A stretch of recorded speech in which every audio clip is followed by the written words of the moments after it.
Hey everyone, welcome to another episode of the Vinh and Ali Show. This particular show is going to be slightly different from our usual ones. This one, we're just doing what we call a chinwag. And chinwag is, I think it was a British saying or an Australian saying, where we just wag our chins and have a chat with each other and answer some of the questions that some of you have sent in. We're also doing this live, so as comments come in as well, we'd love to take some of your questions and answer them. Hey, Ali, welcome to the podcast, brother.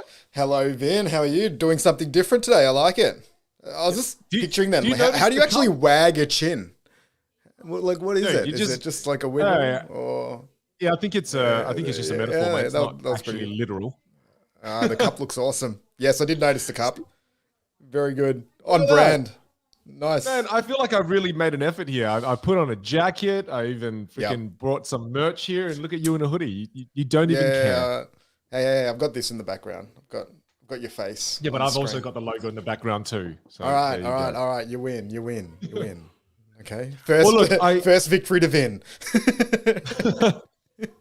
No, it's just like one of those relationships, you know, when you go to an anniversary dinner and one person's put so much effort into the present, the other person just got you a pair of jocks. This is my life story. I'm always that guy that buys the jocks. Oh, gosh. All right. Well, look, I'm going to jump into some questions that when I put out into my Instagram, some people started to ask some. And I would love to ask you this question, then I'll reply with my answer. Okay? Perfect. So the first one I got was, what's your well-being practice? Ooh, what's my well-being practice? So I've tried a lot over the years, as you know, Vin, and I've shared a lot of my little experiments with you over time too. But I'd say at the moment, the core of it is wake up in the morning somewhere between 7 and 9. I've always been a night person. I love staying up pretty late. So seven's probably, I've tried the 5 a.m., 6 a.m. wake ups and it doesn't work for me that much. So it's somewhere probably between 7 and 9. Usually the first thing I'm trying to do is not get too sucked into reactive things. So the practice of not opening up email or Slack or social media and just giving the mind a little bit of time just to rest and take in the world, if you call it. Sometimes in the morning, there's a little kid in the bed as well for a cuddle, which is usually a pretty nice way to wake up when one of the boys jump into bed. So it's sort of just getting, try to get as present as possible from the get-go. And then from there, if it's going really well and I've got a bit of time, I love to read for maybe 20 minutes to half an hour. That's a bit of the well-being routine. Or watch like a movie or a TV show, something like that, just to in the morning. To start the day. Like that's been a new one. So just just get some. So rather than, because before the practice was usually like, and I don't know if a lot of other people do this, but I'll just sit there and you're in the Facebook loop or a news site or Instagram. And I'm like, rather than doing that, if my brain does want something to activate it, which is why I think we do grab those things as a little bit, it's like a little dopamine caffeine hit. I think that's why we pick up the phone straight away, is I'd way rather do it by reading or putting in some information that I'm actually choosing rather than something that's reactive. So that might be a form of that. Meditation. So there'll generally be a 20-minute type of meditation pretty early on in that morning routine. Wim Hof breathing is one that I'll do daily, 3-4 cycles of breathing exercises. At the moment, loving trying to get a walk in, some sort of just physical activity, whether it's a half an hour walk. And journaling, obviously, is another pretty big one. So that morning routine isn't the same every day. Like I'll do it in different orders, but generally I'll try to allocate about 1 to 2 hours to those 4 or 5 things every single day. Far out. That's crazy, dude. I mean, I know that you always do that, but just hearing you describe it all sounds kind of overwhelming to me. Yeah, that's why I don't have it too structured. Like to me, it sounds like now it's more automatic. Right. But yeah, I've had times where I've had like 10 different things on a checklist and I wanted to knock them all off. And then it just became exhausting. Like you'd wake up in the morning or you'd be like, I've got to do all these things in the routine to tick it off. And I'm like, no, I won't do that. Whereas now I have those 4 or 5 things and I'll generally do them like, I would say pretty consistently every day. But when and how I do them might change a little bit. So that way it still allows for the reality of life to unfold as well. Whereas there was a point in time where I'd get a little bit annoyed when you couldn't complete that routine. Like say if there was something that popped up or just didn't have the time to do it and be like, oh, well the day's sort of wrecked. Like I've been able to get it in there. So now I've just got a little bit more flexibility with it. Well, I mean, if I was to share mine, I feel almost ashamed, but I will have the courage and muster the courage to tell the truth on what my morning routine is like. The first thing I do in the morning is I grab my phone and I check my emails and yeah, we all do. The opposite we all want to do it. So I want to and I allow myself to. So literally, I kid you not, I've done the whole, don't go to your phone and everything before. Yeah. I have done that. But recently, the first thing I do is I go to my phone and I check and I go, how many people have bought my online course overnight? 1. That's cool. Yay. And then do you get really sad if it's like 0 or you've opened up the email and it's just promotional emails like re-sign up for your vitamin supplements or whatever it's going to be? What's even more hilarious is I checked mine this morning and I had like 3 or 4 notifications from Stripe and 2 of them were failed payments because people couldn't like process their credit cards. And I was like, no, why won't you just take their money, Stripe? But so first thing I do is I go straight to my phone and I check to see if anyone's purchased my online course. Second thing I do is I immediately open up my emails to see if I've gotten any gigs for virtual keynotes. And then third thing I do is I check social media to see if anyone sent me a message to ask me for a coupon for my online course. So I literally spend about 15 minutes, the room's all dark because unlike you, I love sleeping at 9 p.m. So hey, there's one good thing. I sleep at about 9 these days and I get up around 4:35. Mm-hmm. So when you compare that to the optimal morning, get up early. Yeah, you're on it. I'm getting up early. One. Yeah. But I'm getting up early and then immediately pacifying hard on the phone for a good 15 minutes. Then you have a cold shower. Okay, very cool, Ali. Very hip. I, on the other hand, that's what all the cool kids are doing at the moment. Yeah, it's all the cool kids are cold plunging and everything. Yeah. I have a beautiful warm shower that's really nice and hot and gets me all steamy. That's awesome. So after you're all agitated from the failed payments and like you just wander into this really comfortable warm shower. Beautiful. Yep. Beautiful. And then I'm feeling probably now a little bit anxious but comfortable at the same time, so it's a bit confusing for my body. And then I rectify that by going down and then just hitting up a long black, getting caffeinated. So now the anxiety kind of lessens because I'm slightly buzzed and I'm like, no, I can take on the day. And I walk into the studio and I actually journal. And I turn on my lights because it makes this room look nice. And then I feel like all professional. And then I turn on a bit of music and then, I'm in the spot. And I'm journaling for about 30 minutes. These days I'm going for about 45. And while I'm journaling, one of the powerful things that I find helps me is that I write down all my worries. And generally when I wake up, even though I go straight to the pacifier, I still find that whatever worries me from that, I just write it down and it goes away. And any other worries I have, maybe because I had, dreams or thoughts or the night before, I just write it all down. And it's just like a mental dump. And then it allows me to feel fresh after that, caffeinated, ready to go. Yep. Oh, and I do take a bunch of vitamins in the morning. My wife's a pharmacist, so I take a bunch of vitamins. I take these Inner Health Plus things, and then I just drug myself up, and then I'm good to go and start the day. I like it. And I mean, I think that's as much as wellness goes in terms of that question. What's your well-being practice? I really only do that in the morning. And one last thing I'll mention about my well-being practice is yesterday I was starting to feel kind of anxious at the end of the day.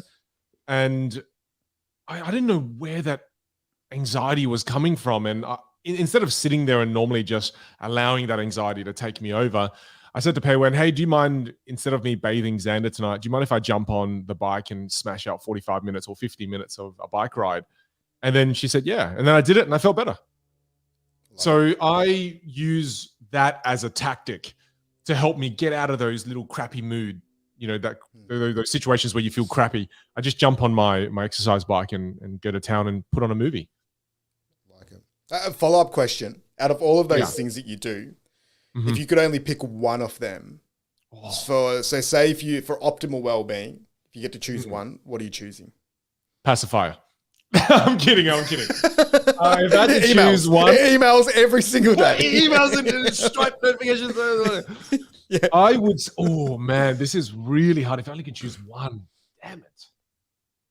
I would say it's the exercise bike, because anytime I feel frustrated, angry, upset, anxious, exercising releases it all for me.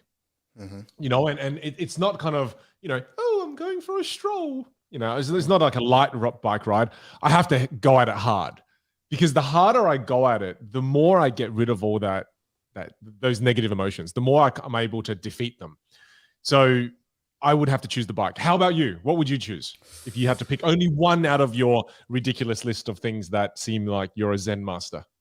No, it's not a Zen master. No, it is. You're basically a Buddha. Just trying to get through the day. We're going to change our logo. We're going to change our logo, and I'm going to turn you into a little bit of a Buddha. Nah. Little monk. I think if I'm struggling a little bit, the one that changes my state of mind the most is probably the Wim Hof breathing or deep breathing techniques.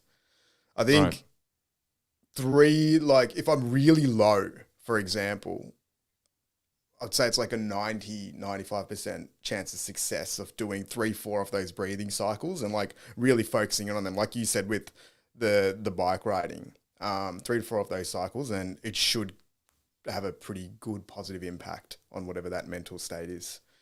That's probably the go-to, but even like mantra style meditations are pretty good too. Because usually I think, when we're speaking about anxiety and well-being, for me, and I don't know if it's the same for you, like that feeling comes from when your mind is just focusing on something that you either can't control or it's looking too far forward into the future. Like it's very cliche nowadays, but everyone's like, be in the moment, be present. I think that's where that feeling comes from. So whether it's exercise or walking or watching a show or journaling or breathing or whatever it is, I think they all kind of work, because if you really hone in, they can be little tools to get you into the present moment. Whereas checking the emails or worrying about, the Stripe payments, even though we know this, it's like, that's not going to put you into the moment. Right? Like it's going to get you thinking, oh crap, now I need to go on. I need to go fix the payment. I need to apologize to 4 people. I need to change my marketing strategy to get more in. So tomorrow when I wake up, that email, so it just starts another loop. Whereas I think that's where a couple of those other bits and pieces just, can help us get into the zone. And I think that's why we all do them nowadays, or they're so popular because of the world that we live in at the moment. There's so much that's trying to pull us away from the moment. That's something I really admire about you, is you do that so well, whereas I fall victim to the temptation of it. I can begin and start these routines of not going to the pacifier, but then I find myself there are times, especially because I just released the online course a week ago. See, I'm justifying it already. I give myself permission to fall out of that routine because I'm justifying it. Oh, it's okay. You just released the course. Of course, you've got to maintain it. You've got to make sure you work on it and not give people terrible experiences when they're buying your product, right? So yeah, dude, really inspired by your consistency, and I'm very aware that this is not good, and I will slowly not use the dummy as often. And even on my side, I wish that I could practice it perfectly, but I'm nowhere near practicing those things perfectly. But for me, it's the improvement of that practice. Like it's something that, I think that we both now focus on more. And I think that's the whole thing with it, is that you just continue to the practice of improvement. And a lot of the times it's just awareness. like getting into the habit of catching yourself. It's like, oh yeah, well, like I found recently, it's like so many times the mind will be like, oh, let's not meditate or let's not do that because it's the easy option, and that's probably a really good trigger off. Maybe I do need to now do that. So yeah, I'm by no means a perfect practitioner. I know that I'd say I'm like in middle level. Like you hear stories of people that are like religious in the way that they practice their well-being and mindful activities, whereas I'm still a big fan of just using what I think is productive, and just like the ultimate for me. The end of the day, the goal is to make the day as awesome as possible. So if these tools and tactics and tips help, perfect. Hey, that's great. All right. Well, that's us answering that first question. Now I'll throw it to you, and we kind of do one question at a time from each one of our audiences, right? So what do you have? All right, this is my joke question, so it's not a real one. I want to do another one. But this was from Romeo, my 4-year-old. And it was, how much farts have you done? And I remember when you sent me this yesterday when we were talking. As you sent it to me, I did a fart, and Peiwen was literally upset because of how smelly the fart was. And this is definitely TMI for those listening, but it was hilarious because she got aggressive. She was like, "Oh my God, Vinny," and then smacks me so hard in the chest. So good. But so good. I would say, to answer this seriously, I mean, I know it's not a serious question, but I'd like to answer it seriously. Well, I'll cut this video and I'll show it to Romeo because I think he really does want to know the answer. Well, because it's the truth. I mean, look, I think one of the things that we have to make sure we do on this particular episode is let's just make sure we tell the absolute transparent truth on all of it, right? Let's not hold back. Let's not hold back. This is who we are. Yeah. We're disgusting, filthy men. We might have to delete this after the live stream, but that's fine. This is the episode that only those who watched it live would ever, that's the only way to experience it. Yeah. I would say that number of farts per day, per 24-hour period, I would say for me would be in excess of 30. Yep. Easy. That's okay. Yeah. Solid. It's not, it's nothing. You don't hear that and go, oh, it's not a lot. It's not heaps. It's not, I have a problem and probably need to go see the doctor, but it's probably you should. There's like 50 comments. They're like, no, you need to go see a doctor. Like that's not normal. You're dying. I'd say about 30. I'd say about 30. And I have understood that when I eat less of certain foods, I do fart less. However, I'm not willing to make those compromises because the things I eat that cause me to fart, I absolutely enjoy them. And I'm not going to compromise on that. What about you? What's the food that gets you going the most? There are these chocolate bars that I eat that are very low in sugar. They're very low in sugar. So obviously they have to put other things in them to make it semi-sweet. And there's something about those chocolate bars that I eat, man. It's just, I don't know. And it's baked beans, classic, and also cabbage, which I'm a huge fan of as well. So when I do those three, my body creates the most toxic cocktail you've ever experienced. Okay. Yep. Mine is Sichuan hot pot.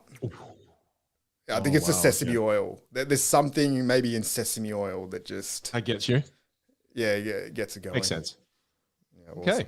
All right. How many a day, though? How many a day within... How many a day per 24-hour period? I'm not a big flatulence. Yeah, no, more really? just go get the business done in the laboratory. That's my game. Okay, well, hey, that's your truth. That's sort of but yeah, I've got without throwing somebody that I live with under the bus. That's where the majority of the flatulence in our house happens.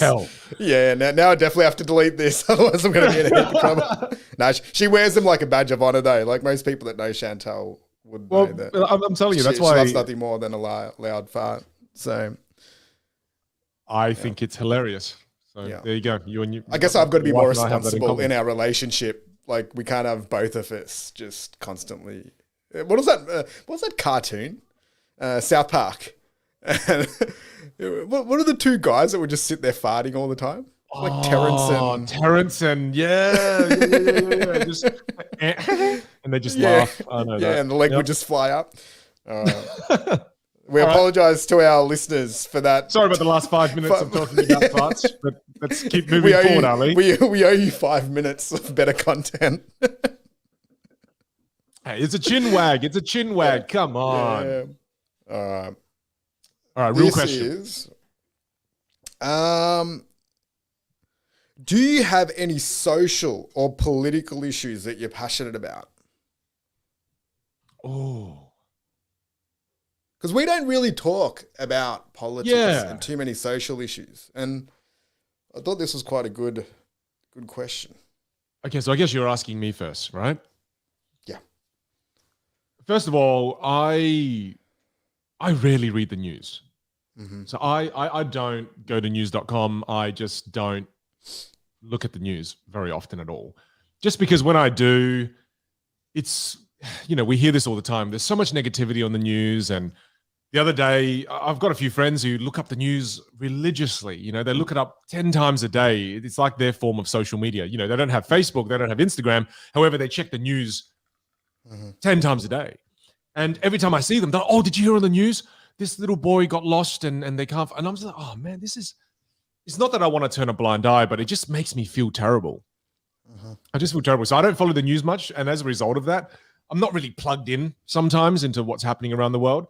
But there is one thing that I'm quite passionate about, which I don't speak about publicly. I kind of do this work in my own private and personal time, but I don't talk about it publicly, is that I am really passionate about talking to my own Vietnamese community about how we can give back to the Australian community.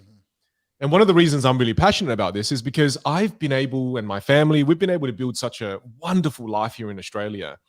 And in Vietnamese, there's a beautiful quote where in Vietnamese it's lúc ăn quả nhớ kẻ trồng cây.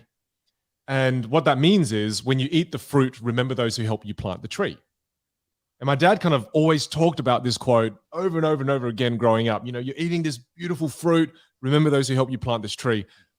So as I grow up, I realize that there's a bit of a stigma when people look at refugees, that sometimes people can, not all people, but some people can look at refugees and go, oh, they come into our country and, they use up our resources and all, those negative kind of thoughts.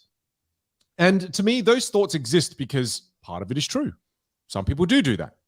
And some people do that only because they don't have better leaders in the community that tell them otherwise.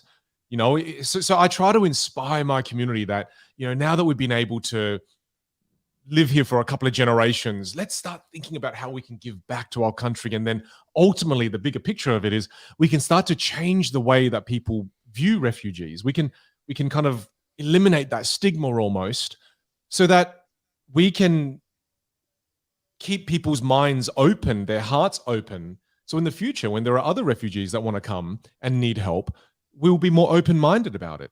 And I feel that the refugees who currently are in Australia or wherever else in the world, the ones that are already in, we have such a huge responsibility to be able to try to give back and change the way people see refugees overall. So the current refugees, now we have the ability to open the minds and keep the hearts of those in the future open. We can keep their hearts open for those who need help. So that's one thing I'm fairly passionate about, and I do a lot of that in my personal time. That's beautiful. I know, and we've spoken about this a few times. I think it's such a unique lens on the migrant and the refugee story too, because it's true, right? Like when you are of a ethnic group, a lot of the times we stick together, and sometimes that, call it assimilation into the cultures that we migrate to, it doesn't happen, and that's for a number of reasons as well. But it's very easy sometimes just to point the finger and be like, my culture isn't being appreciated, we're not getting the opportunities. Whereas it's such a unique way that you're looking at it from the other side of the lens as well. Now that we are a generation in or two generation in, like, what can we now do for the wider community to build that bridge a little bit more? Which, it's so cool. I want to be clear as well. I know the amount of value that a refugee community or a migrant community can add to a country. I mean, look at all the beautiful food that the Vietnamese culture, for example, has been able to bring to Australia. So I'm not blind to all the wonderful things that migrants can bring to a country. I mean, I see all of it. It's just that I want to look at both sides, because I still know there's that bit of that stigma that still exists, and it's there for a reason. You know, maybe it isn't completely true. You know, the classic one that you hear, I remember growing up and experiencing a bit of racism. People will not often say, "Oh, you're taking all our jobs." You know what I mean? And a lot of the times, that's a scarce mentality. Whereas if we want people to have an abundant mentality, we first have to be the ones that become more abundant. And I know so many migrant entrepreneurs that have become so successful now. And it's easy sometimes to just focus on our own success and forget about this country we call home. And I feel that every time I have this conversation with my community, and I did a talk there earlier this year for the Vietnamese community, and it was amazing to see how many people want to find projects around the place to better help make Australia better. And I think that's beautiful, right? When you eat the fruit, remember those who help you plant the tree. It's just a powerful lesson to remember. It's really cool. And I love that. How about you? Do you have anything that you're kind of passionate about? And yeah, I think with mine, I'm pretty neutral. Like, I think there's such a risk in attaching yourself to any type of ideologies. You know, that's just my own personal view. Like it's just never been something that I've done. You know, some people are like, oh, I'm like hard left or hard right, or I'm a Democrat, I'm a liberal, I'm a, you know, in Australia we have Labor and Liberal. Like, to me, I think that there's such an importance in being compassionate and just being open-minded to everything that's potentially happening. Like, it feels very difficult to just have to just label something as good or bad. Like, obviously there are some things that are preferable versus not, depending on your value system. And but yeah, it's just not something that I really attach to. Hence why, even with a lot of the stuff that I do, I generally don't get too deeply involved in, especially the political side of that. But then the thing that, again, like you, that I'd be really passionate about, I've always just loved the underdog, right? So and to me, that probably materializes more in being passionate about helping disadvantaged sections or underrepresented sections of society. Because I think that if, you know, not allowing merit to be able to shine through just because you're part of a demographic or a minority, to me, that's something that I'm really passionate about helping to fix and solve. So, and I've done a lot of, you know, work with like homeless youth, for example, with multicultural, and like when I worked in the uni days, we had a program called Hands on Health, which was helping disadvantaged students get into medicine and health programs. So even now when I look at golf, it's about how do you change it up so that younger people can get into it, or underrepresented parts of society can get into the game. So that's probably more what I'm aligned to. Yeah, politically, it is what it is. Yeah, I'm the same with you on that. It's just, you know, I remember getting upset over silly political things. And I remember my mum was just saying to me, look, I have more impact on you than the Prime Minister of Australia.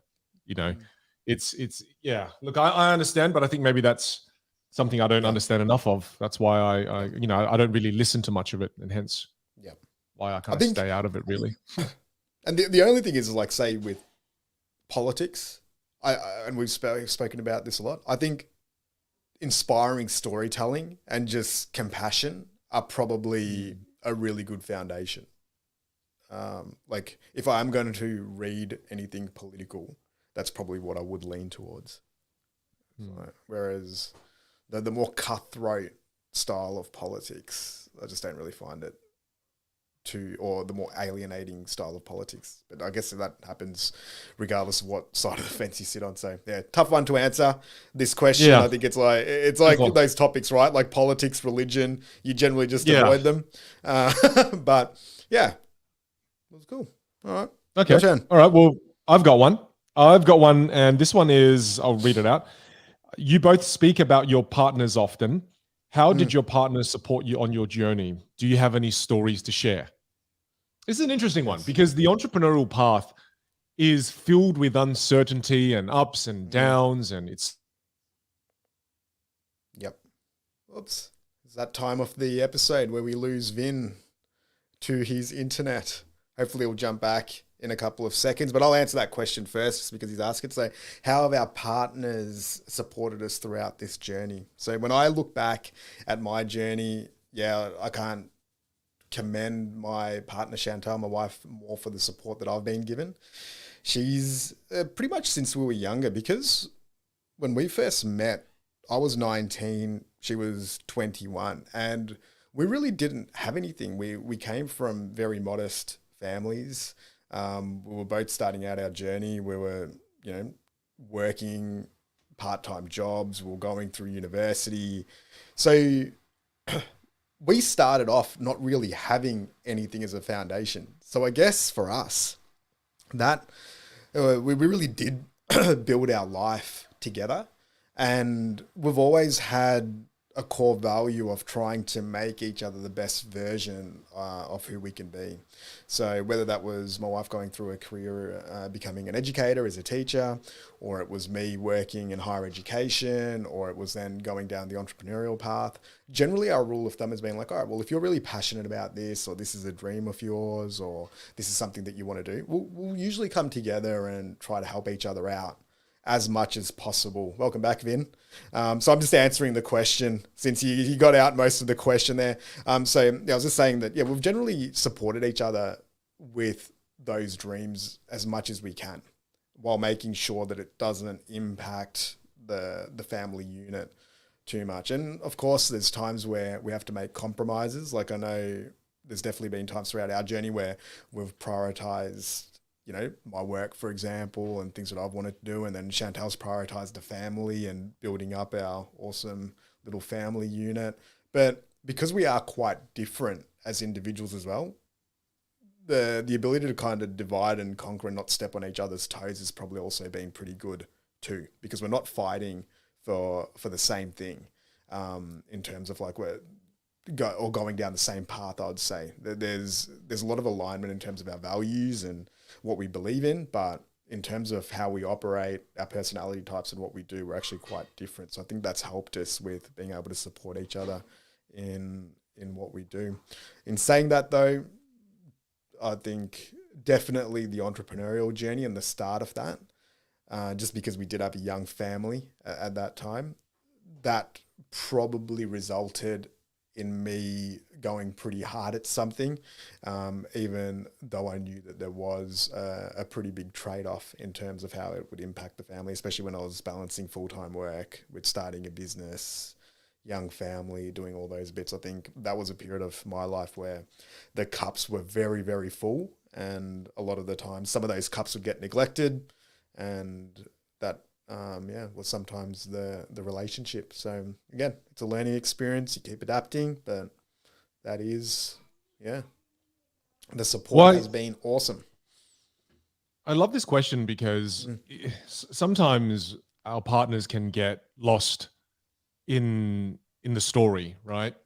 Because so much of what I've achieved, I genuinely do credit a lot of it to Pei Wen, because having that support person is so critical.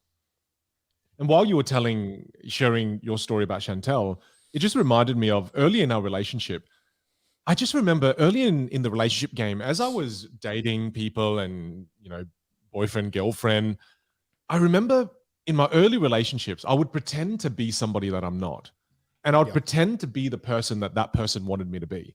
Because I feel that I was fairly socially aware and had fairly decent levels of emotional intelligence. So when I was with a partner, I kind of think to myself, oh, you want me to be that. Okay. Yeah. And then I pretend to be that to make them happy. And those relationships ended terribly, obviously, as you can imagine. And then when I started to date Pei Wen, I realized the importance of being myself and showing her who I am from the start.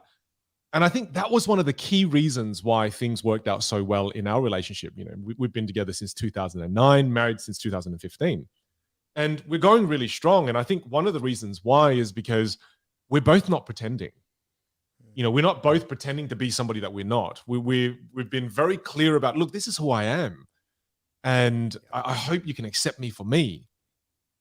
So I think because of that, we're very aligned, because since 2009, she kind of knows that I'm this crazy entrepreneurial person that does some pretty extravagant things. And she knows what she was getting herself into. But there's one story that I remember that I'll never forget. And it was when we've been dating for about a year. And I asked her to move out with me. I'm quite spontaneous like that. And I was like, look, let's just move in together. I love you and I love where this relationship is going. And then just as we moved out together, the business that I was running just started to tank more and more and more and more and more. And I remember this one night laying in bed with her, I got super emotional. I was crying and, the business is failing. I felt like an absolute loser and my credit card debt was just piling up. And I remember saying to her, please believe in me. I know that I have it. I have what it takes to be successful, but I need you to believe in me. I need your support.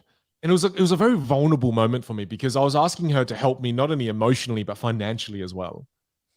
And we're both laying in bed. We're both, emotional. She was more held together than I was, and I remember her the very next day.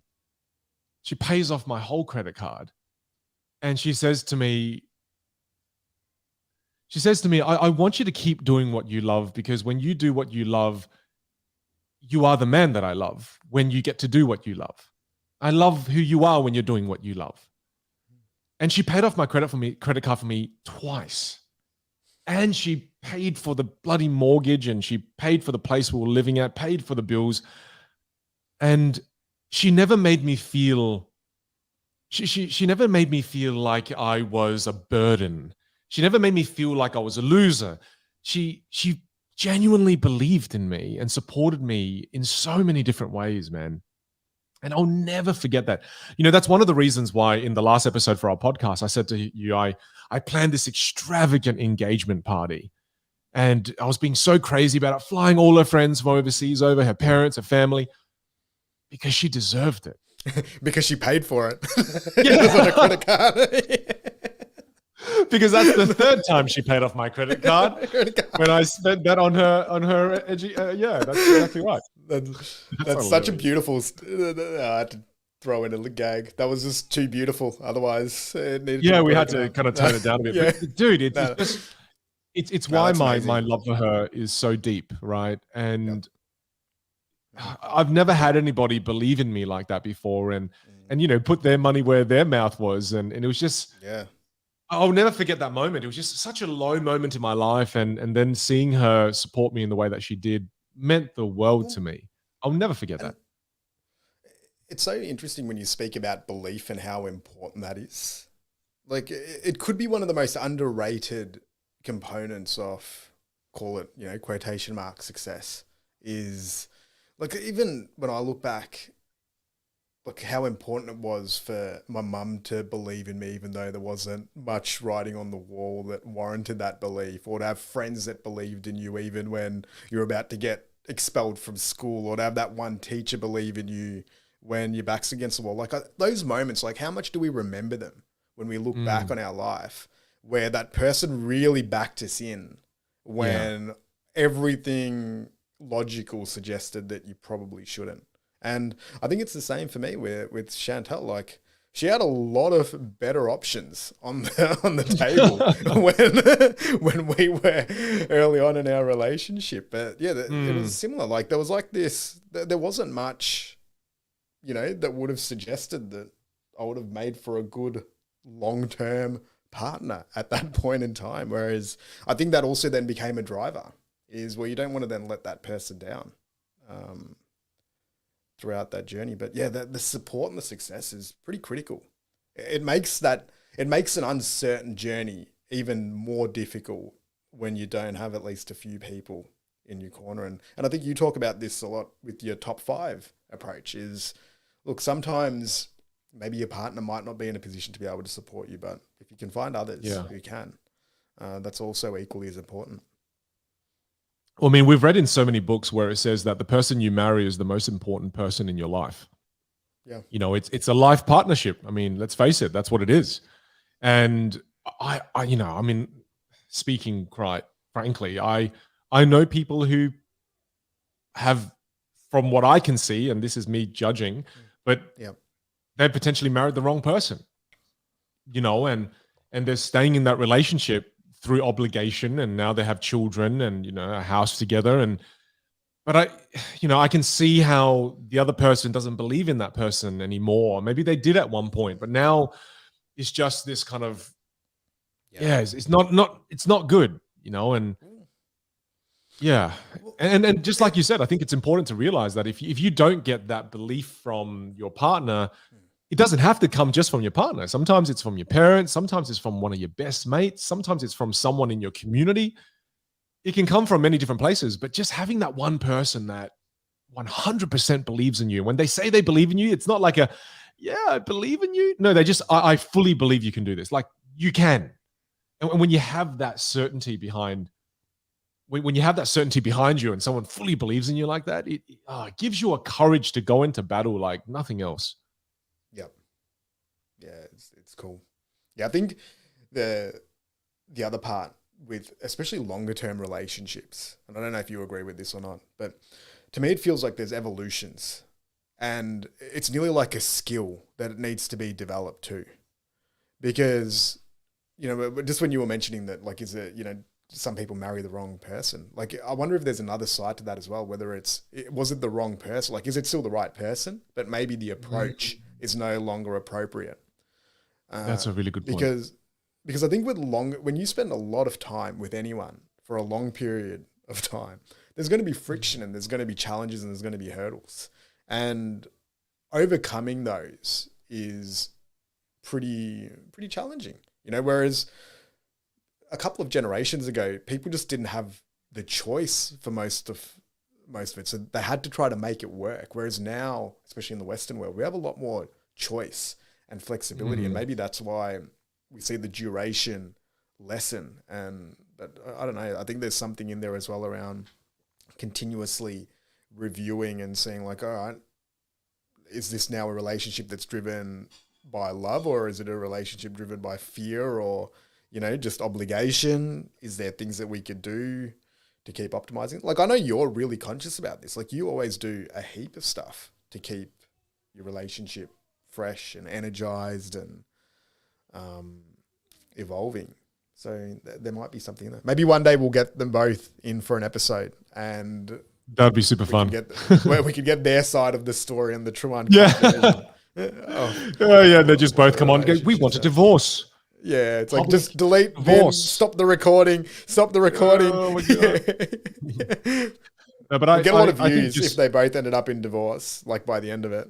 That's how you go viral. That's how we go viral. No, but I mean, to close out this as well, this kind of question, I think the last thing I want to say to it, and if you have any concluding thoughts, I'd love to hear it too. It's about communication. It's about talking to each other and having the courage to be honest with each other. For so long, one of the biggest, I guess, flaws in my relationship with my wife was that we wanted to be strong for each other.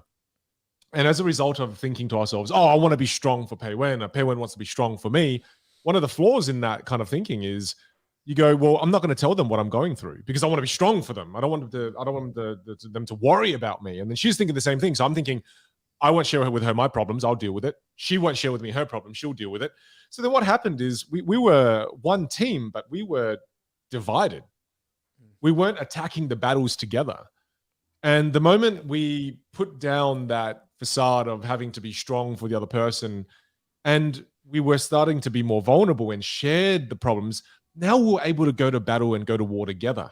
And we were so much stronger going to battle together. Simple example is that I remember when I did the keto diet and I did it by myself. It was an awful experience. I was terrible at it. I didn't get good results. This time we both shared with each other, hey, we both want to lose a little bit of weight. How about we both do keto together? We're on like the 5th week of doing it together now. We're both losing a ton of weight.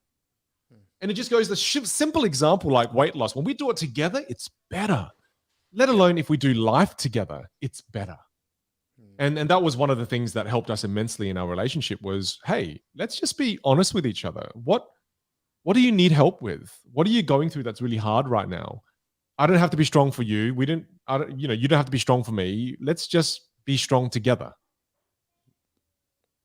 I like that. I'll give you your online course a little bit of a plug as well, but I know just from the stuff that you've done and from the workshops that I've attended of yours. I remember, and this was pretty early on before we were even that tight. Like I remember even from the first workshop after doing it, it was always calling up Chantal and then having some plan to improve the relationship. And I think that point around improving communication to improve relationships is something that's so important. And I know that's not the ultimate goal of what you teach. A lot of it's around public speaking and all of that. But yeah, I think there's probably a lot of people who have had impacts on their relationships as well from learning those same skills. Communication is everything in life. I mean, you communicate at work, you communicate at home, you communicate when you're with your friends, you communicate when you're with your kids. It's a foundational skill. And I think for too long it has been looked at as being soft skills, but really it's essential skills. I think it's essential in life. All right. Do you have another question? This is fun. Another question. I like this because it's allowing us to talk about topics we wouldn't normally talk about. This is really cool.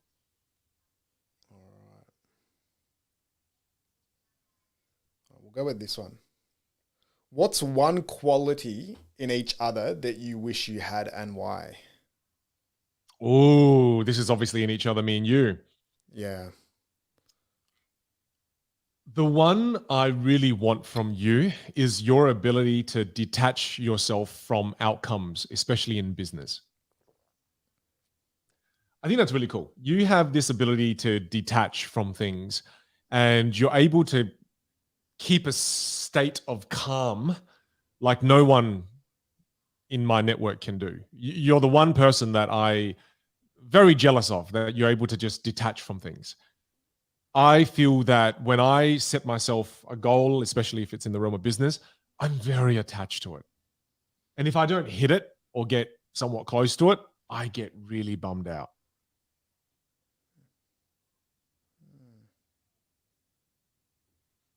Cool. Yeah. Mine for you, there's obviously a lot. And just to clarify for you, there's only one. So yeah, there's only one. There's only one that I really wanted. I've only got one as well. I was just trying to be kind. You said a lot, so too bad. Yeah, I know. I was trying to take the high road. The one that I've always really admired in you is your ability to master things.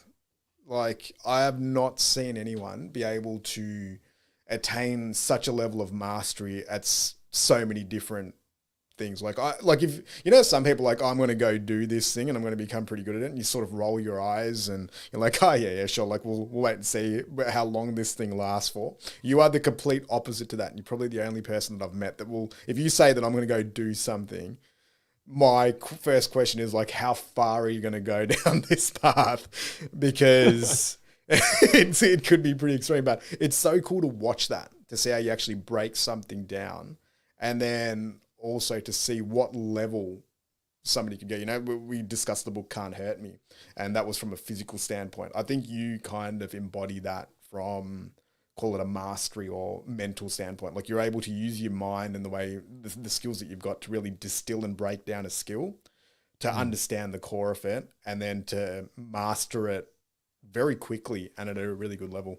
So that's something that I think is very cool. It's very lovely of you. And I guess I can roll into that with something I asked Pei Wen, because I asked Pei Wen, do you have any questions for us, Pei Wen? Yeah. And she had a half statement and half question. And this is how Chantal was like, can I just give statements, or do I need to ask questions? And I'm like, is this more feedback or opinions, or? Well, this is how you know this is how you know this is from Pei Wen. This is how it starts, right? Yeah. Okay. Some of you might know how much of an idiot Vin is, and recently, this is a letter. Recently, Vin's been into archery, and he thinks he's so good that one day he'll be able to join the Olympics. It's true. It's true. I have mentioned that before. So she goes, so the question that I have for Ali is, Ali, do you think you're good enough at golf to one day join the PGA? That's so hilarious. So when I first started playing golf, this is quite a funny story. I took up the game really late. You know, I was like 20, 21. And we went and played a relatively easy course, which is a local course. And sometimes in golf, like things just happen and you have a really good round. So I went and played, and this was one of the first few rounds of golf that I played, and I shot like a 77 in golf, which is about 5.6 over par at a very easy course. So after this round, I'm like, holy crap, maybe I'm a natural talent at this sport. Like, I need to now review a lot of my life choices. and we went out that night. We had a friend's birthday, and it was late in the night. I had a few too many drinks, and we were on the car ride home, and I started talking to a couple of my mates, and I'm like, boys, I think I'm going to give this a proper crack. Like, I'm going to try to figure out, like, after I finish uni, like, go and give golf a real red hot shot. And they just started like piercing themselves laughing, you know, they're like, they could see that I was being partially serious here. And God. I got like emotionally upset, because I'm like, what, you guys don't believe in this? Like, what's going on? Like, I've always got your back, guys. Like, why don't you have it? They're like, dude, can you hear yourself? Like, what you're saying here? This is the most ridiculous thing ever. And I just remember that. And then like the next day I woke up, I'm like, yeah, that's stupid. Like, there's no way that I'm going to become a pro golfer. I'm never going to train hard enough. I don't have any of the natural abilities to do so. But what I do think that happened out of that is I think it then fueled the desire to somehow simulate or want to get into the sport, you know, and nearly get a similar type of experience. And to me, that was like, can we get a set of golf clubs? Can we go and play some good golf courses? And I think that's what, like, one of the hidden reasons behind Future Golf was my failed 1 minute dream to become a golfer. So yes, tell Pei Wen I'm also as delusional as you are. but then you can somehow mix in reality with delusion at some point. It's fine. But the thing is, you very quickly realized that it wasn't possible and kind of gave up on that dream. I still believe it's possible for me to be in the Olympics. Well, why not? I genuinely do. I mean, I just feel like, even though when I got the video back from the, Jake Kaminsky, the silver medalist, and big shout out to you, Jake. I love your content and I love your coaching.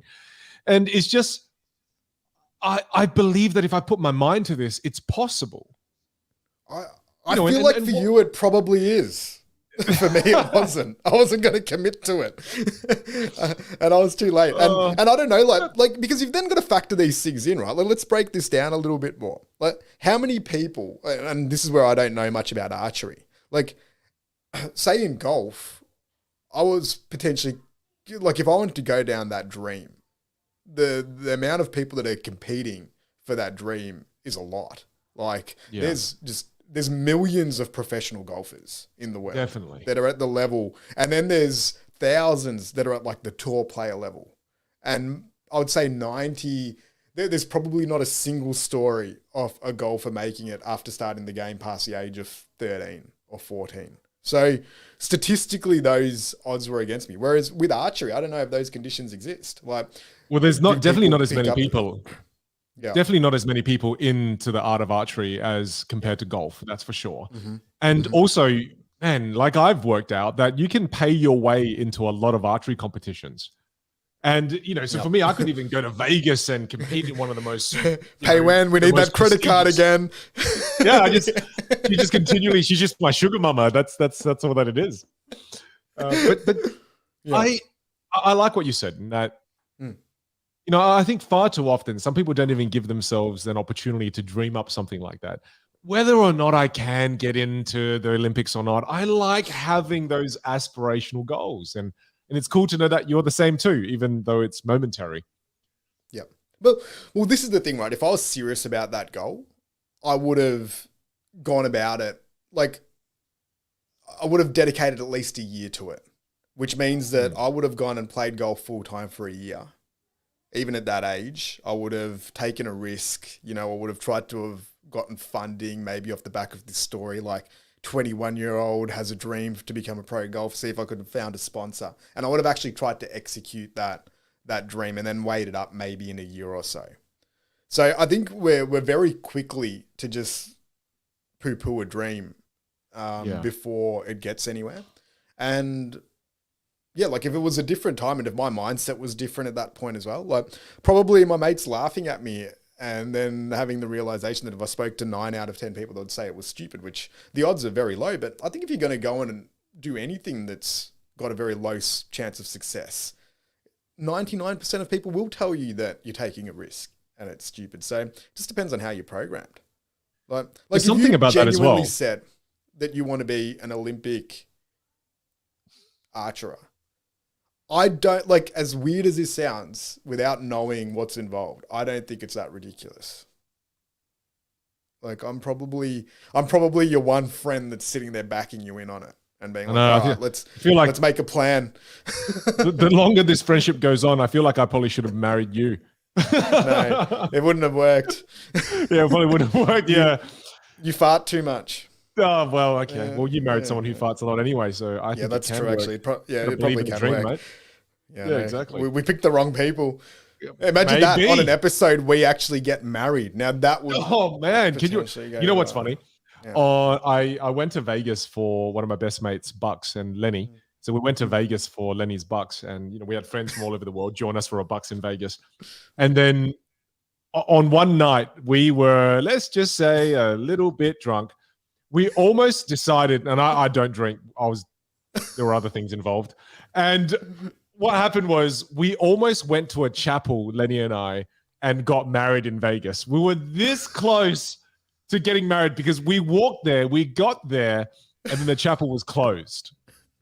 If it was open that night, it would have created so many complications for me because I would have been legally married to Lenny in America. Prior to his wedding. Prior to his wedding. Oh, it was so bad, man. It was so close to being one of the worst decisions we've made.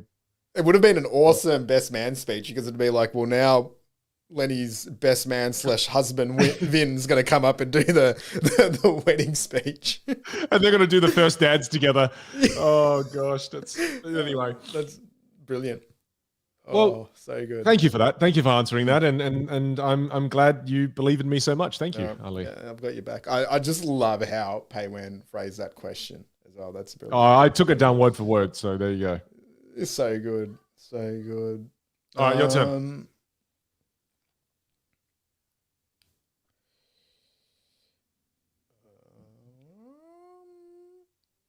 What's something people misunderstand about you? Ooh, gosh, what's something people misunderstand about me? Okay.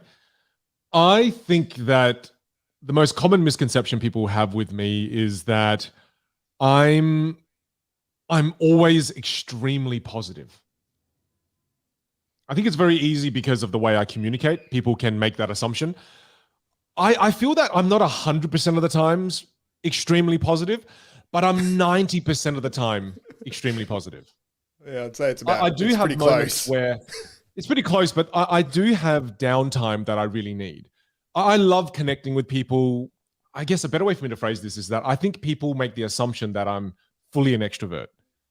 I have learned that my career, maybe I initially started as an extrovert, but my career has now made me mostly introvert. I actually really enjoy time on my own. And I don't even know if it's possible to be an extrovert and then convert to an introvert, but I now enjoy time on my own where I'm sitting in the morning for hours on end just by myself with my thoughts. So that's a big misconception I think people make. It's because, just because I can connect with people very easily and get along with people very easily, and yeah, that creates a misconception that, oh, he's a full-blown extrovert. Actually, no, I think I'm 60% introvert now and 40% extrovert. Yep. Yeah. How about you? What's a big misconception people have about you? Jeez. That you're a good person? Yeah, a good human being. No, I don't think anyone has that misconception. I wish they did. I think mine would be that I think the one that I've probably gotten, which I quite like, is generally I'm underestimated. And I think I play to that shtick where even from when I was younger, where I'd paint it out. So I'd reduce the expectations as much as possible. And then I'd try to surprise people on the other side. Right. So that's probably one where, and then I think that can come across as maybe, very laid back at times, or a little bit indifferent or aloof, which there are parts of that, but I think I'm also very focused on certain things, which only get shown later on, once you get to know me a little bit more. Like That's actually, yeah, it's actually very true. I think that does happen with you, and it's interesting how you view it as, almost like a strategic advantage. People underestimate you, and then you can, come from behind and show them how good you actually are. Yeah, it's a nice bailout tactic, I think. Well, it's like a wolf in sheep's clothing, right? They think, oh, it's just a little lamb, oh, and then they pat it, then it bites you in the arm. Yep, that's it. Yep. Okay, hey, that's a really interesting question. I like that one. Yeah. All right, I've got another one from Pei Wen here, and this is from Pei Wen. She says, "What's your favorite food that your wife makes, and describe it in detail, like a chef would." Whoa. Yeah, there you go. Oh, God. I'm so bad at describing anything in detail, Pei Wen. Really?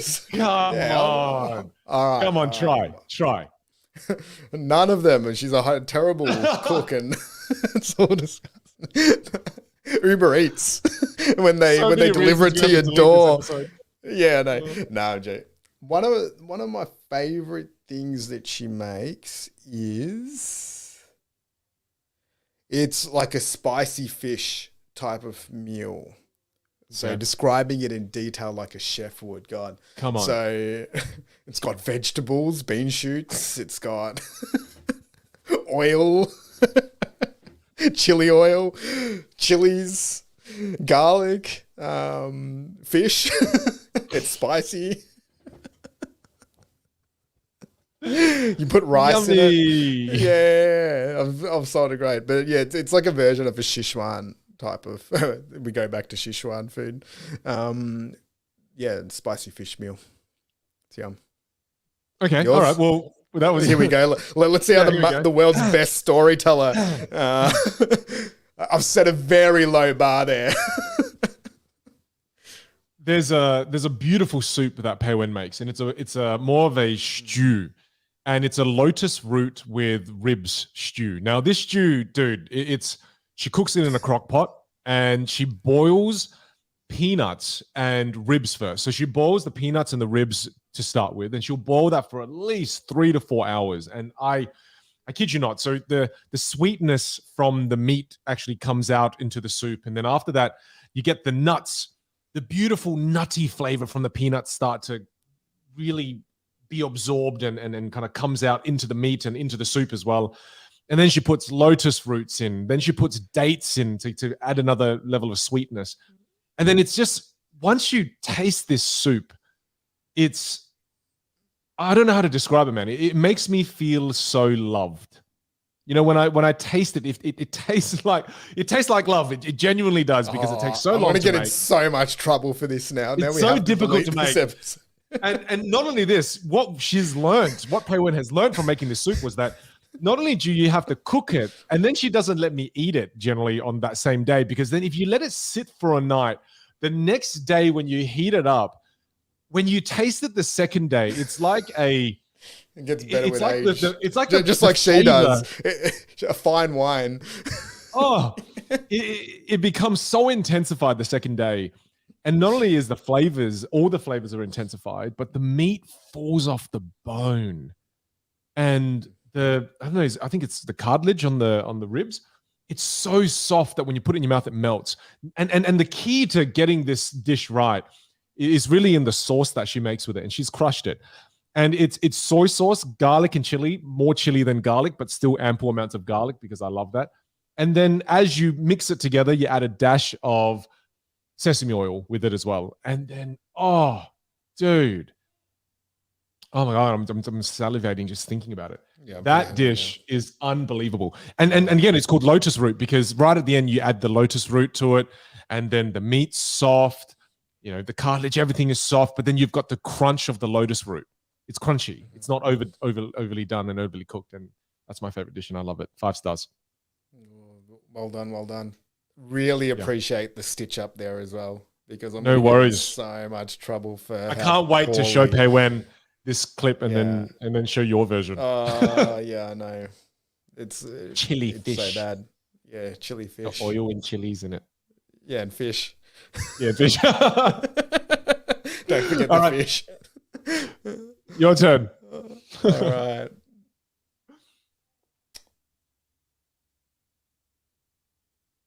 I know you've kind of answered this. No. If you could be, all right, we'll go to this one. If you could be remembered for one thing, what would it be? Oh, if I could be remembered for one thing, what would it be?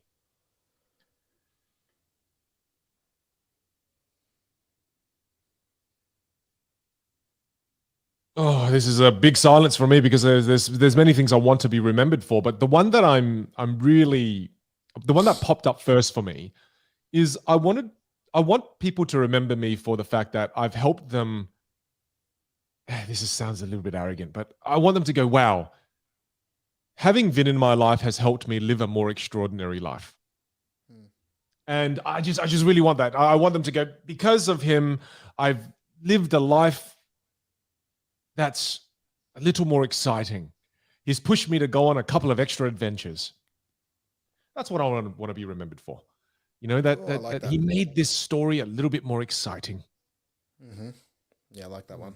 That's good. What about you? Mine would be, I think it's ultimately to inspire people to take some action and to make them believe that things are possible. You know, and it probably aligns to the previous, the previous example of, you know, it aligns with my shtick of being unimpressive, but seeing if you can exceed that expectation. I think that there's power in that. Like, so many people just unlocking their potential is such a cool thing if you can play a small role in helping that happen. So that's a big one for me. So probably it's pretty similar to yours. I think it's just a different version. I'm just obsessed about living an exciting story. And again, it doesn't have to be exciting all the time. That will get exhausting, but it's just little adventures, you know, go on adventures, try new things, and don't be afraid of the what ifs, you know. What if you can go on that story trip? Like, I don't know if you're the same, but I love that, hearing the stories of others when they're like, oh, yeah, and they just share something that they never thought they were going to be able to do. And just that feeling of when they do it. Like, to me, that is just the ultimate thing. Whether it's your kids or friends or listeners or, you know, team members, just seeing people's, like, that look on someone's face when they really surprise themselves by what they've been able to do. And usually it's just overcoming something internal. It's very cool.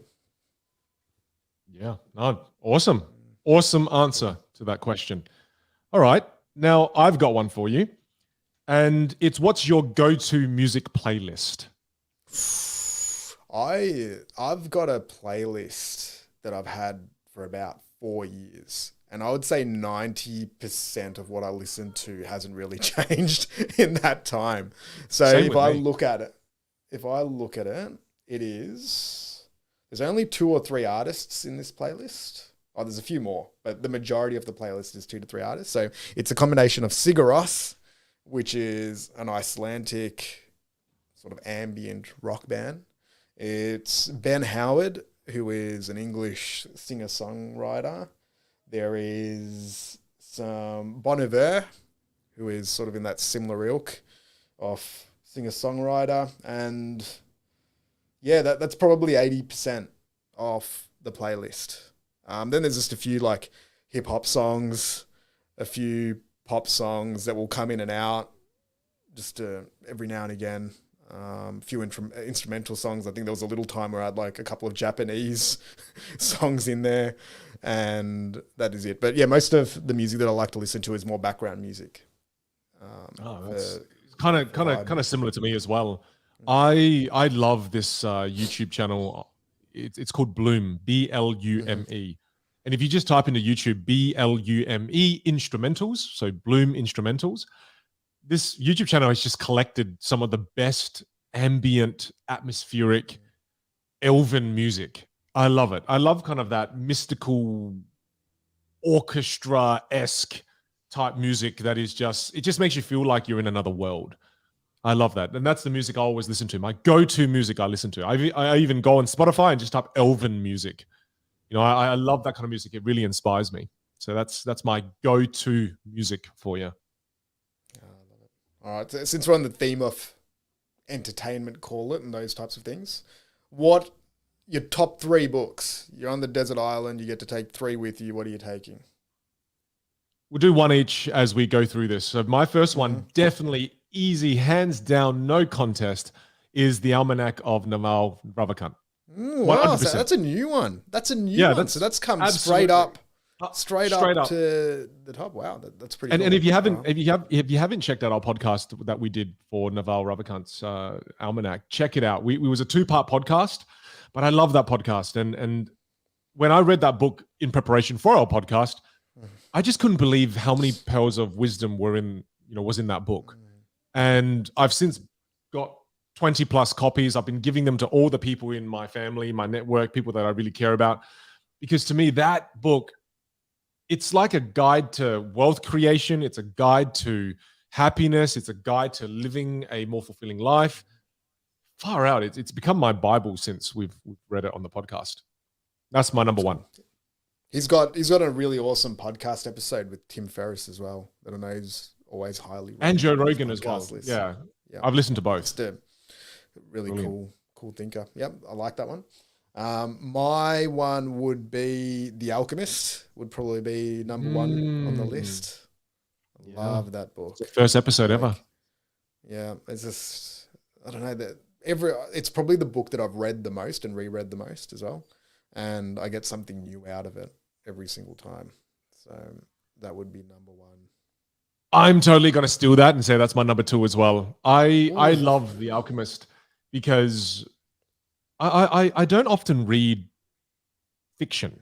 I just don't. And it's one of the most relatable fiction stories I've ever come across. And when you read it, initially you go, oh, what the hell? This doesn't make sense.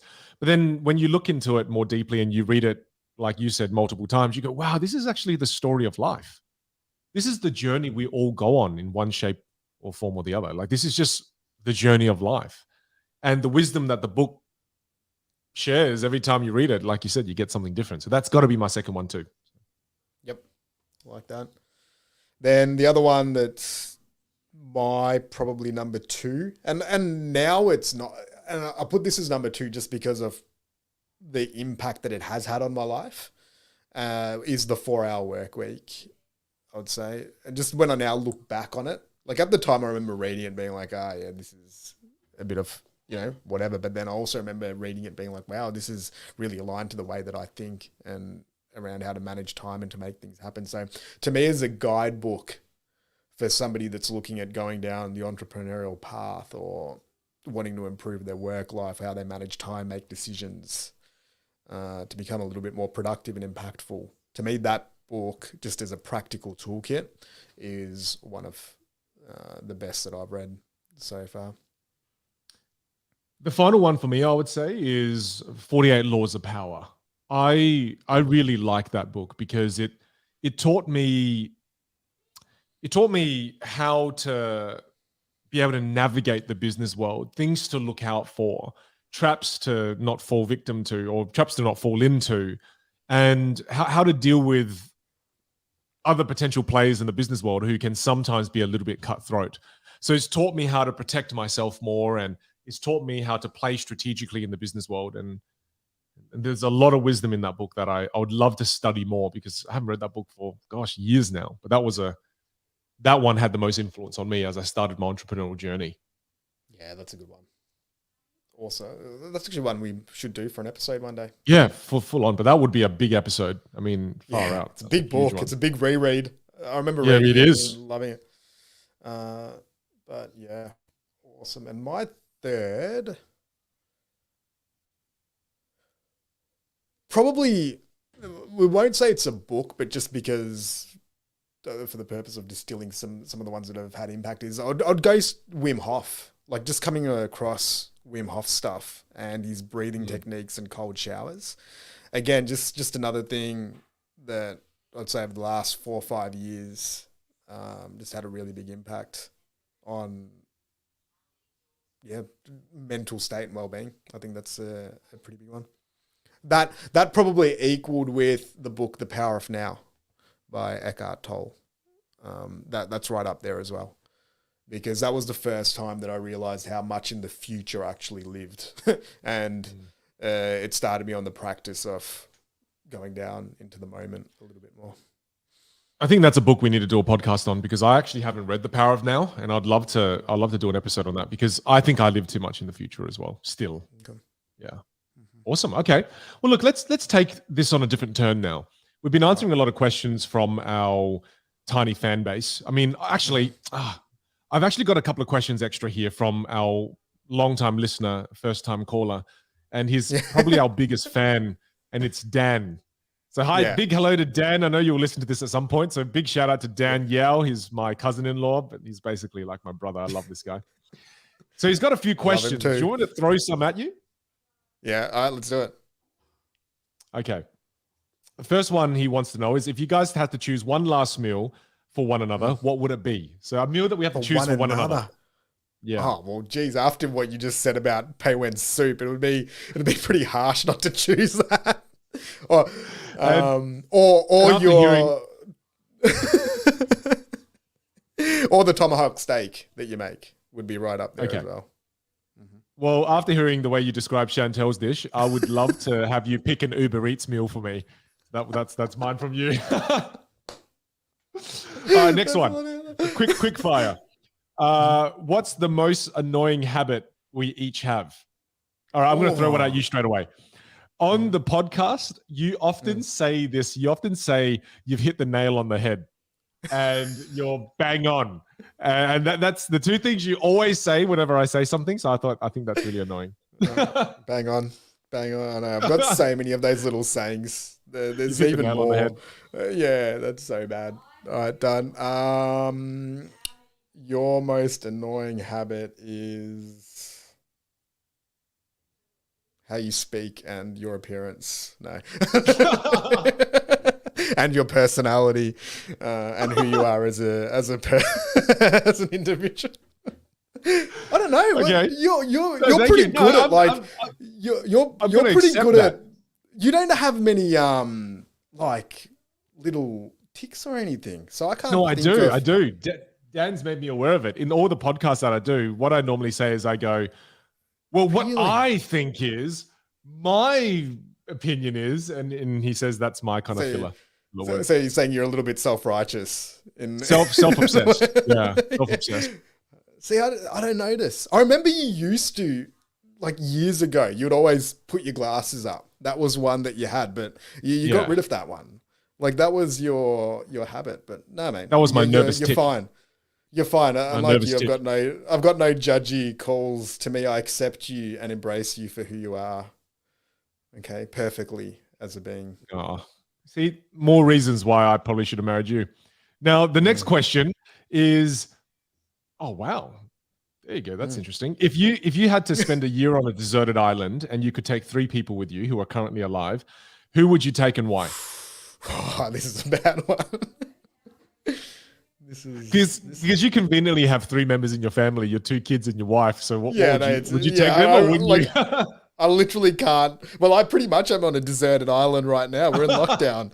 Yeah. So they are my 3 people.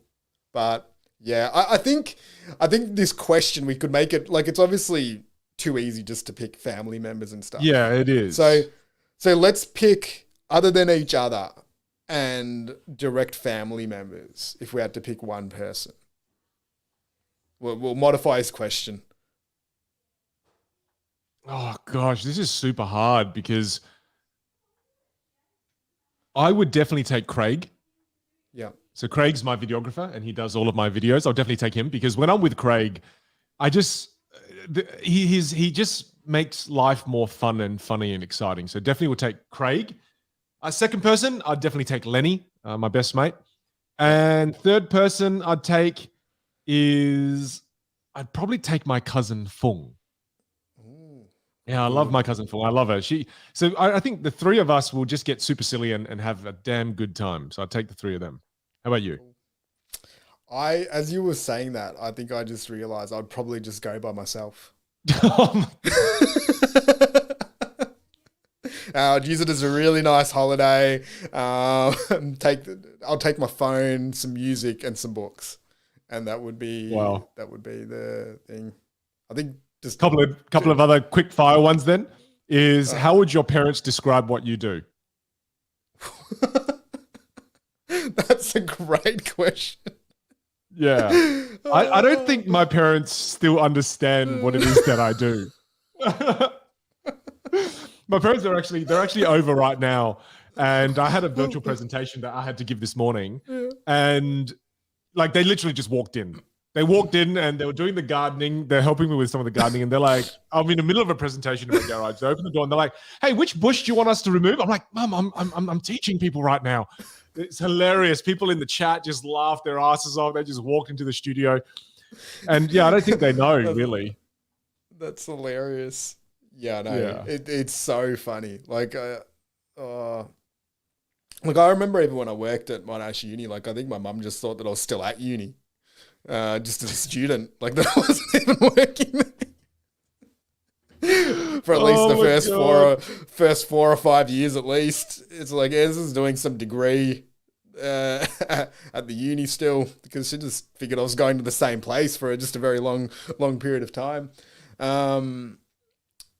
Yeah, I don't know how mum would describe what I do nowadays. That's a really good question. I like it. I'd love to ask my parents and get them to describe it and then one day share it on the podcast, right?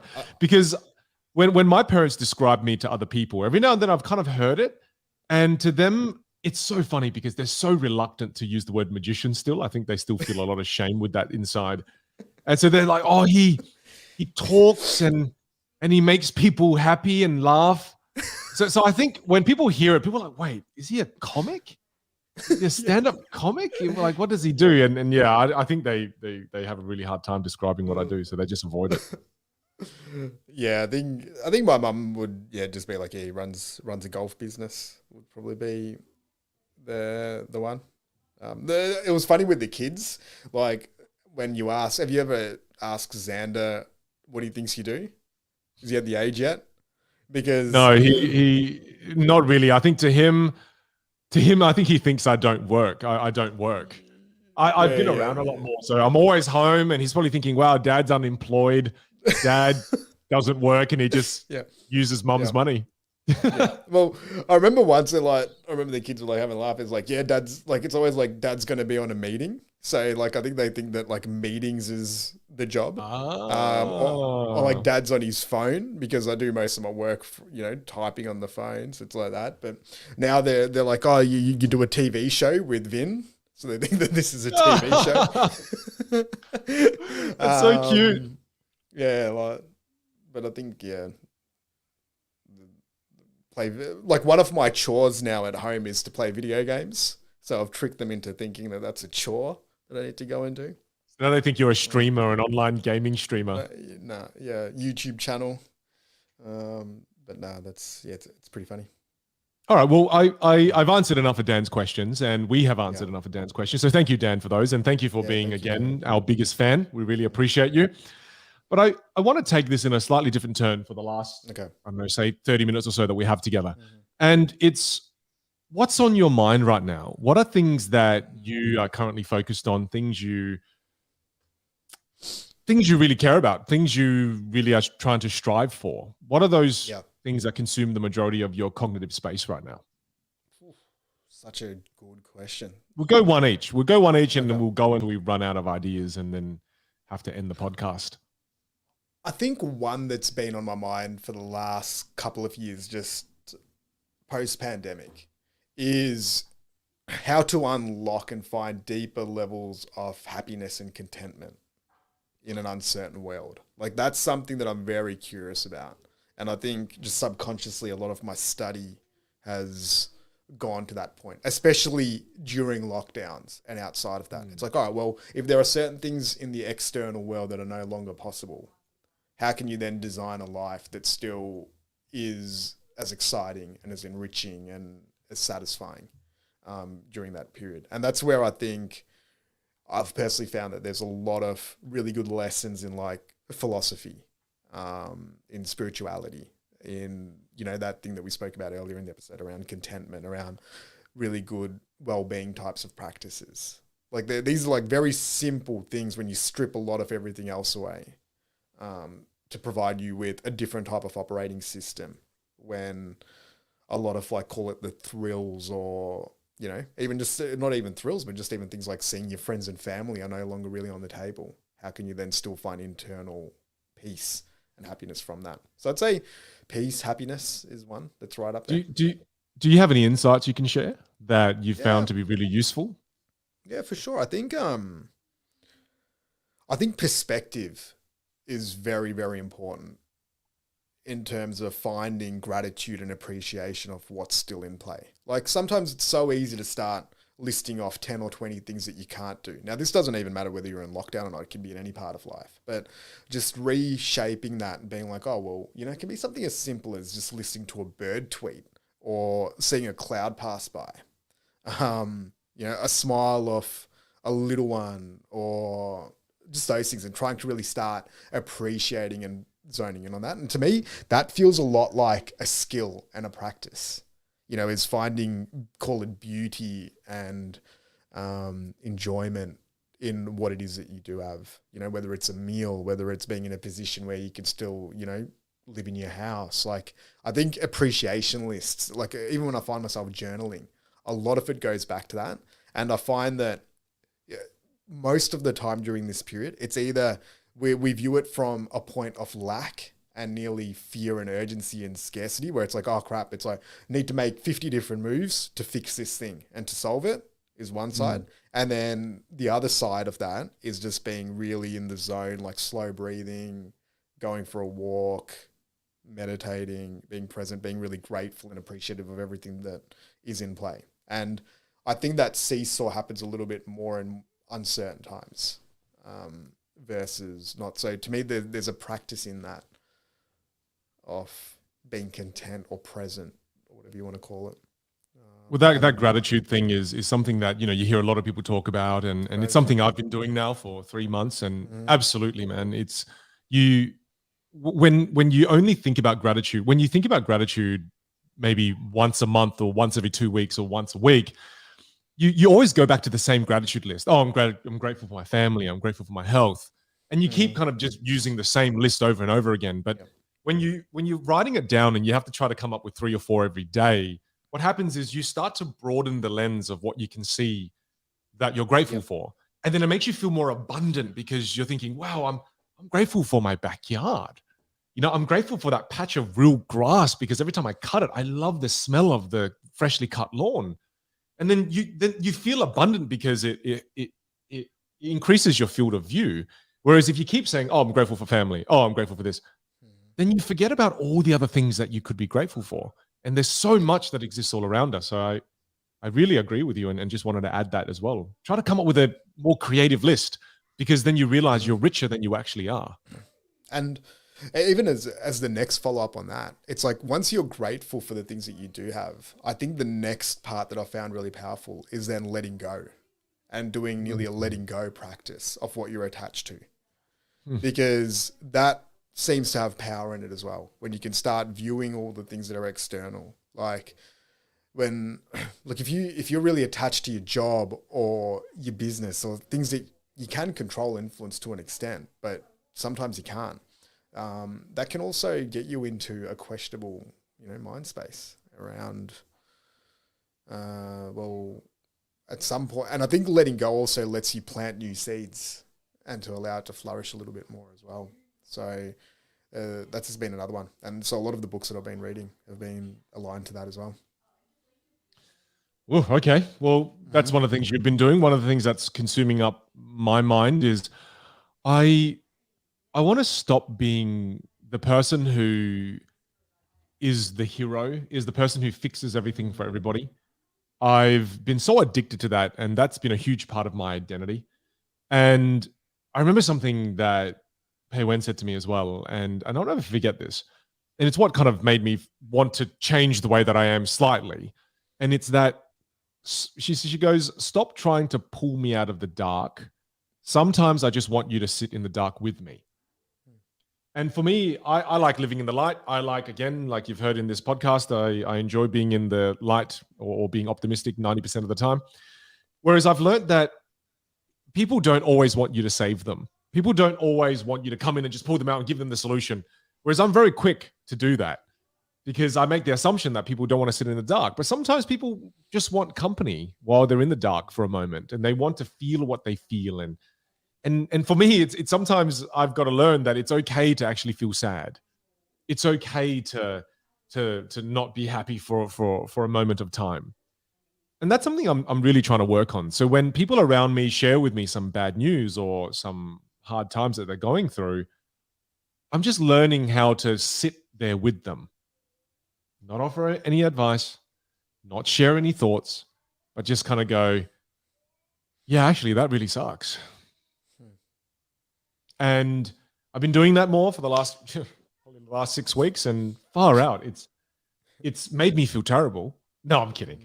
It's what's great about it is it just even they're like, also feeling the same. They're like, "Nah, Vin, I actually really wanted you to help me out with solving this thing." And you're just sitting there in silence and not offering any value or advice right now, or money, which is what I really wanted. You know what's, all jokes aside, you know what's actually really powerful in doing this? What's really powerful in doing this is, as I've been able to, let's just go with the metaphor, sit in the dark with those around me and not be the hero. What's been really powerful is that they have pulled themselves out of the dark. They've been able to be their own hero. Generally, the people in my life who come to me with a problem, they already know what they need to do. I don't need to give them the solution. And when I just sit with them, they find their own way out. And there was a situation that I was going through in my personal life where both Pei Wen and I were both in the dark, and it was an awful situation for us. And by me not being the hero and trying to pull us out of the dark, she pulled us out of that really shitty situation. She was the one that pulled me out, and I was so proud of her. I was like, wow, it's amazing what happens when you always try to do things for other people. Sometimes you stunt other people's growth without realizing it. Sometimes when you just give people the formula, you give people the solution straight away, you stunt the growth of those around you. And Pei Wen was able to pull me out of a rut that I was in, that we were in, better than I could have done. And that's when I learned this lesson and started to think to myself, wow, you know what, mate? You don't always have to be the hero, not only because, sometimes you're not the best hero for the situation, but also let others around you have a turn at solving problems and being able to be the hero. So that's a big one that I've been working on. Yeah. I like that. And you're right. It's so natural when people tell us their situations just to start shooting out 50 different solutions. And a lot of the time, people don't want that. Just want a comforting ear. Yeah, I like that. It's a really cool one. Any other things for you that you're focusing on or spending a lot of time on? So many. Always curious about a variety of different things. I think one that we've touched on a lot in the podcast, and this is probably one for you as well, is the concept of play and just not being as serious, taking things as serious. I think that's been a really big one. And it's just something huge that I've taken away from our podcast episodes, just even as a listener, which is quite funny given that we're in it. But I think both of us have really been focusing a lot on play and happiness at this point. You talk about this being a time capsule of where we're at in our lives. Yeah. Feels like that's been a theme, at least for the last 6 to 12 months, is finding enjoyment and joy, fun in things. I'm not sure if you can hear Xander just kind of screaming in the background. Can you hear him? No. Oh, you didn't hear it? Are you just running around going, running around just playing?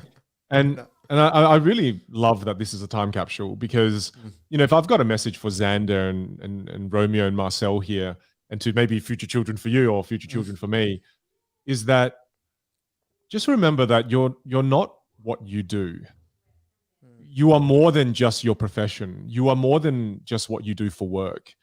And don't become so attached to what you do that you think that's all you are. So if you become an accountant, or you become a doctor, or you become an electrician, whatever it is that you want to become, remember that you're a multifaceted person. There's so many dimensions to who you are as an individual. And it's so easy to get so attached to just your work and what you do professionally that you fall into the trap of thinking, that's all I am. I am an electrician. I am a plumber. I am a doctor. And that's something that I fell into. I only had an identity professionally. And when I had time that was spare outside of that, I didn't know who I was. And only in the last 2 years have I started to discover who I am outside of work. And for once in my life, I feel more in love with my life personally than I am in love with my life professionally. And it's a place that I've never really been before, because I used to love what I do so much. And then there's a trap in that as well. I mean, so many people want to do what they love. And what I think people don't realize as well is that is a trap in itself, because I didn't have an identity outside of that. I didn't have a personal life. Whereas now I'm so in love with setting up this new trip we're doing at the end of this month, where we're going to be traveling around, going camping for a whole week, and I can't wait to apply the new lessons I've learned for archery. And, I can't wait tomorrow to slow cook ribs on the barbecue and smoke it. It's a really nice place. And I hope that for our kids that they can keep a nice balance early on in life as well, and not go too hard just on the professional self and forget about your personal self and who you are. Side question off the back of that just came to mind there. Like, you're obviously, when did you move back to Australia now? Has it been around a year? Over a year. A year and... Yeah, over a year. August, September. A year and 3 months now. So when you now, like, how have you adjusted now when you reflect on it a year in? Because I know previously, like, you obviously moved back from the US, you've come back to Australia, you were living a very different lifestyle over there as well, where, like, if you could provide more context, but it's more like being a musician or a rock star on tour, kind of, right? Like, you've got a lot of days on the road, you're away from the family, but you're also performing, and you're performing in front of big crowds, and you're getting the buzz from that. How have you found that shift, like, a year on in, and the transition? I miss like it. Yeah. I miss parts of it. Yeah. Human connection. I think that's something we all miss at this point. And I know that you're in lockdown in Melbourne, but I really miss the human connection. I mean, the time off from it has taught me to be able to discover other aspects of who I am, that I do have a personal life. And when you're locked down, you very quickly realize whether you have a personal life or not. But now that we're a year or 2 years into this whole pandemic, I've now got a very clear idea of what I want. So before that rock star life you're talking about, it was true. I was on the road 180 days a year. I was away half of the year. So that was too much. 100 days was definitely too much. But then 0 days away is definitely too little. And to me, the sweet spot that I really feel for me personally is I want to travel once or twice a month. I want to be able to speak to a live audience once or twice a month. Instead of doing 80 or 90 speaking engagements a year, I want to do more like 20. I want to do 20 events a year, maybe even 15. I want to not travel as much and be on the road as much, but I still want to travel and be on the road, because when I'm away, I get to, be away from the family, get an opportunity to miss them. But then also I get my own private time. I love being on the plane. I love being able to just read whatever book I want, listen to whatever music I want. There's an art to travel that I really appreciate. And then I love connecting with people in an audience. I love performing on stage. And this pandemic, I went through periods where I thought, I never want to do speaking again. But that was just a reaction to doing too much of it. Whereas having time and space away from it now, I realized, it's really a balanced approach is what I want. And I think it's made me more aware of my addiction to the things that I like. And when I like something, I'll do it so much that I will get sick of it. When I like to eat something, I'll eat it so much that I'll get sick from eating it. So to me, it's made me aware of one of my flaws, that once I like something, I kind of cause myself not to like it because I overdo it. It's cool awareness. Nice. Yeah. Yeah. I mean, this was a cool episode in that it allowed us to talk about many different things that we normally don't talk about. I guess in closing out this episode, is there anything else that's on your mind is there anything you need help with? Is the question I'd like to end on, and we both can answer this. Is there anything you need help with? That's a really good question. I'm sure, yeah, of course, there's always things you need help with. I think the biggest one that I'm now looking for at the moment is kind of designing the next chapter of this life. Like if I look at, say, the last 7 years, I was on a journey to essentially validate some of the things that I wanted to validate, whether it was, as an entrepreneur, as a parent, all of those bits and pieces. And now the kids are getting to an age, like I'm looking at the world and the new world that we're about to probably enter, or that we're entering at the moment. So I'm looking for just that sort of design and like that inspiration around, okay, now what does the next 5 to 10 years look like? And what do I want to then really focus my energies on, and who are the people that I want to bring in on that journey as well? So that's probably something that what are new skill sets, new things that I want to learn about, and who can help me learn about those. So if I just even think about things like, over the last 4 years or so, like blockchain and crypto has been something interesting. Is that something that I want to explore more? Things like what we're doing here, like thought leadership. Is that something to explore more and to refine those skills? Or is it contentment, and maybe even going down a different path a little bit more? So they're just things that I'm looking at, but then, bringing in, like refreshing that circle of knowledge and people to then help me with developing those areas and figuring out and getting a lot more clarity around what those areas are going to be is probably the big one. What about you? Thanks for sharing that, Ali. I mean, when I think about it, for me, I need help with, I feel that I find it hard to write the next chapter without having too much influence from the previous chapter. Like you, I feel like I want to be able to write a chapter in the future that has nothing to do with any previous chapters in my life. Fresh one. Like a fresh one, like a completely fresh, completely out there, completely different. I don't want my story to be so predictable. I don't find that fun. I don't find that inspiring. I want to do a complete pivot, if you would, at some point. And I want to have the ability to detach from the previous chapters and write a completely new chapter that everyone's like, what the frick are you doing, man? I like that. To me, that is exciting. That is thrilling. Olympic gold medalist in archery, Vinh Zhang. Yeah, just to bring that back. But I want help with that. I wonder, if there's anyone who listens to our podcast that has completely written a chapter that has nothing to do with the previous chapter. I want help with that. There's something so cool. And I actually had that as a question written down. Like if you could reinvent yourself. Yeah. Right. So you don't nothing have to do with the previous chapters, right? So no. So you're still your same age, but you've just had a really bad head injury. You've forgotten every single thing from your past life, and you've woken up in a different location. I know the answer to this already. And you start again. What are you doing? Chef. Ooh. Yeah. I'd be a chef. Yeah. It's funny. I said I need help with it, but then you asked me the question and phrased it in the most perfect way, and I know the answer already. It's a chef. Really? I would get into cooking. Chef suits your brain so well too. I'd get into cooking.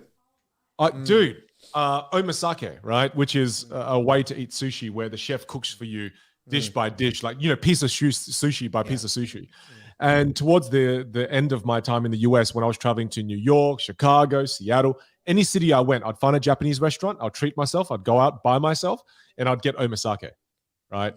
And that's when I fully fell in love with cooking, because I couldn't believe how much of an art form cooking was. I mean, I just thought it was just make something really yummy. Who cares how it looks? And then just nom, nom, nom, nom, nom. But I would be a chef. I would fully get into that. And I'm just going to, I'm going to remember this because that's my chapter that I would love to write one day. How about you? I think I would be an author. Oh, there you go. Wow. The guy who barely made it through school writing a book, eh? Yeah. Underdog story again. We wrote a children's book. So that's kind of counts, but yeah, it kind of counts. But hey, you mean like and what would you write the book on? Who knows? Like, again, because this is different, right? Like if I was going to write a book now, I would write it based on experiences. But if I was writing it after experiencing amnesia and not having any knowledge, maybe a fictional story. Probably like about a guy who gets amnesia and then has to figure out how to live life again. I don't know. It could be, yeah. But how cool is this that we've both put something in the time capsule now, and we can listen back to this at some point in life. And you never know. I may have become a chef by that point, and you may have written multiple bestsellers. So that's really cool that we've. I thought of another one, like just a traveler, like either running travel tours or being a travel blogger or something like that. Yeah. Hey, that's cool, dude. I mean, this is the thing. The future pages of our books are blank, and we are the ones that hold the pen, and we can write whatever the hell story we want. So I hope, like myself, I know that you're very pragmatic, but also give yourself permission to live in the clouds a little. And maybe one day we can both write a story that no one predicted, that no one saw coming. And I hope one day I do become a chef, even if it's for my own family, even if it's for myself. I hope that I get to be able to write a chapter that no one saw coming one day. And I hope you do too. But the funny thing is as well, when I think about these things, like we were really focusing on things that are essentially unrelated to what we currently do right now. But when I think about it more, like if I could pick from any of the things, I'd probably be doing something pretty similar to what I'm doing right now. If that makes sense. Like I think it would still probably be trying to start or create something via the vehicle of business or entrepreneurship and trying to share knowledge in some way, shape or form, which is this podcast. So it shows that there's probably pretty good level of alignment, but in that imaginary world, there would be a couple of the things that were completely unrelated. It's actually very true, because when I think about what I do currently, I love every part of it. I really do. It's not like I want to be a chef because I want to escape from this. I love creating content. I love teaching people communication skills. I love inspiring people. I love doing it. I love doing these podcasts. So I mean, just, don't get me wrong. I love what I do. It's just, we had to write a completely different chapter. Well, Ali, thanks for joining me on this episode. And again, like I always say, man, I really appreciate you doing these podcasts with me because I get so much from it. Yeah, I enjoy it. I don't want to talk to anybody else. I like talking to you. So thank you. And thanks to all our listeners for joining us. Thanks for being a part of the Vinh and Ali Show. And as always, if you've got any recommendations on books that you'd like us to review in the future, please do reach out to us on social media and do check out our podcast. If this is the first time you're listening, welcome to an unusual episode. Do consider subscribing and leaving us a review on the podcast platforms. Other than that, any parting words, Ali? And that is all. You have got it. Thanks, everyone. See you in the next episode. Bye.